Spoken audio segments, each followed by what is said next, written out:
6h48 sur Sud Radio, c'est bon à savoir. Vous êtes peut-être en ce moment sur la route en train de conduire alors que le froid fait son retour cette semaine avec de la neige par endroits. Soyez vigilants. Quels sont les risques pour vos pneus? La réponse avec le président du syndicat du pneu qui regroupe les fabricants de pneus et les principaux réseaux de distribution. Bonjour Dominique Stemfel. Bonjour. Et merci d'être avec nous ce matin sur Sud Radio. Quel est l'impact, tout d'abord, pour y voir plus clair, du froid, l'impact sur les pneus, et à partir de quelle température, on va dire, il faut être vigilant? Le premier impact, c'est la création de plaques de verglas ou de givre sur la route, avec une perte d'adhérence et le risque d'accident. Et le verglas ne prévient pas. Donc, sur la conduite, il faut être particulièrement vigilant. Le deuxième élément, et ça se sait moins, c'est que le caoutchouc durcit à partir d'une température de plus 7 degrés sur un pneumatique été. Et on a l'exemple, par exemple, avec un chewing-gum qui devient beaucoup plus dur dès qu'il fait froid. Le caoutchouc d'un pneumatique, c'est un peu la même chose.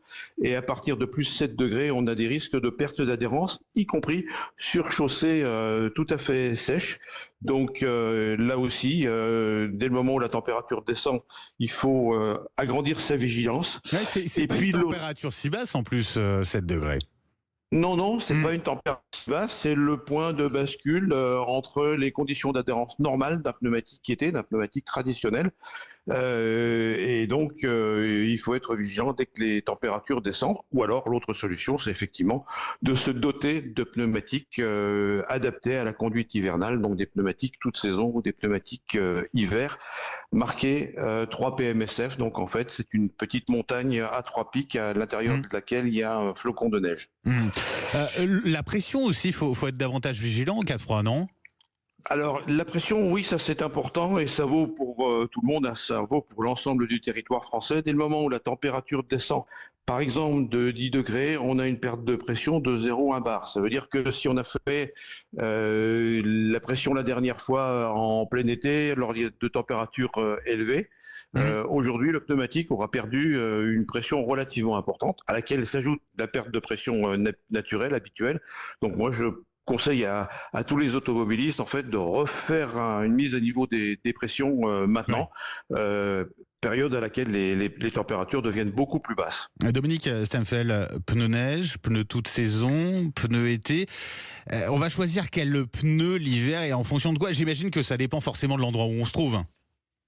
Alors, dans notre vocabulaire, on ne parle pas de pneus neige parce que les pneus neige sont efficaces dans la neige et pas ailleurs. Oui. On parle de pneus hiver dont l'efficacité vaut sur l'ensemble de la période hivernale et quel que soit le type de chaussée. Je vous expliquais tout à l'heure que sur chaussée sèche, on pouvait avoir une dégradation des qualités d'adhérence. Donc là, en l'occurrence, le pneu hiver est tout à fait indiqué aux personnes qui vivent dans des situations où il y a des niveaux d'enneigement réguliers. Et pour quelqu'un qui habite plutôt en plaine et qui va épisodiquement sur des régions où il y a des risques de neige épisodique, on peut conseiller effectivement l'utilisation de pneumatiques toute saison qui sont utilisables toute l'année d'ailleurs comme leur nom l'indique. Ouais, avec des obligations depuis le 1er novembre, obligation d'avoir des équipements spéciaux dans certains départements, c'est la loi montagne 2020. C'est quoi les évolutions prévues pour cette année? Est-ce qu'on aura des verbalisations? Je crois qu'on verbalisait pas trop jusqu'à présent. Alors on ne verbalisait pas jusqu'à présent. Cette année, le décret concernant les verbalisations n'a pas été signé. Donc il n'y a toujours pas de verbalisation. Maintenant, il faut savoir qu'il y a des risques quand même, celui d'accident d'abord. Ouais. Ensuite, on peut quand même être interdit d'accès à certaines routes par les forces de l'ordre si on n'est pas équipé. Et puis, certains assureurs ont déclaré qu'ils ne couvriraient pas les accidents si le véhicule n'était pas équipé correctement dans une zone où il devrait l'être. Dominique Stemfel, dernière question. Est-ce qu'on parle là des voitures? En ce qui concerne les motos, les scooters, là aussi, vigilance, comment on s'adapte au niveau pneumatique? Alors l'exigence, elle existe également pour les véhicules lourds, les poids lourds et les Oui. bus. Par contre, il n'y a pas d'exigence pour les deux roues. Là, en l'occurrence, la seule recommandation qu'on puisse faire, c'est une prudence extrême, parce qu'évidemment, une plaque de verglas en deux roues, ça C'est se passe d'autant plus généralement dangereux. pas bien, quoi. Bah oui, effectivement, vigilance important. Donc merci beaucoup pour toutes vos explications, Dominique Stemfel. Je rappelle que vous êtes le président du syndicat du pneu. Bonne journée à vous.